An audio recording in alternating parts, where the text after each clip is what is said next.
Right, good evening to you. Thanks for clicking on to the UK Europe video blog for this evening. It's the 9th of December on what is quite a frosty night out there. We've got clear skies, light winds, and of course frost and ice is forming quite readily across the majority of Scotland, as well as, in fact, the majority of England and Wales as well. And the reason being is we've got a slight bubble of high pressure which separates between the system that we encountered yesterday, producing the incredible windstorm, and the next system in the Atlantic, which unfortunately, folks, could suggest we could see the same type of conditions from late Monday into Tuesday. So over the next few days, relax. Hope you can get yourselves tidied up after yesterday, and be prepared for what will be another very, very windy, at least start of the week. If not, during the course of next week, it could be quite a wild pattern. The continuation of this very active Atlantic jet stream and the pattern remains the same. And until the pattern does change, there is no reason to suggest that we can't see another few pretty significant areas of low pressure pushing through. Now, why did we see such a powerful system over the course of yesterday compared to what we've seen over several years now? Now, the reason being, folks, is, and this is an evolution of the pattern that I've seen all the way back to the midpoint of the summer when folks were walking around in shorts and t-shirt if it wasn't raining. I could see the evolution of this pattern taking place. There was some key signs there that was telling me that we were going to see a pretty turbulent autumn, milder autumn, and that has certainly been the case. And I'm quite pleased, very pleased, in fact, that the pattern is evolving exactly the way I had forecasted several months ago. But I want to explain to you, I want to take the time to explain to you, first of all, why I've seen this pattern taking shape. Now, over the course of August, we had a pretty negative North Atlantic oscillation, and then that quickly turned positive.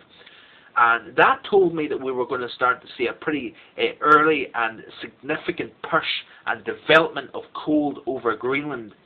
At the same time, while Greenland was starting to see the intensification of its cold air and its reservoir of cold, minus 40, even minus 50 Celsius readings, we at the same time seen a seemingly never-ending summer across Iberia, up through France, and even into the south and southeast of England.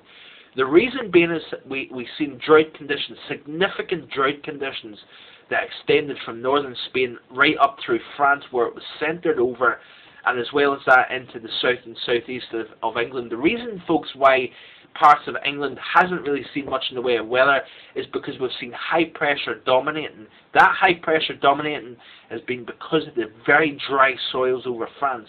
When you've got very dry soils, that tends to enhance high pressure aloft, and it's a pretty repetitive cycle that takes place between soil content and atmosphere can play hand in hand. And that has been the case. But of course, remember back to the 1st of October where we're seeing 29.9 Celsius at Gravesend. That was no coincidence, folks. We've seen a very dry summer overall across the south of England. The majority of France was very, very dry and very warm.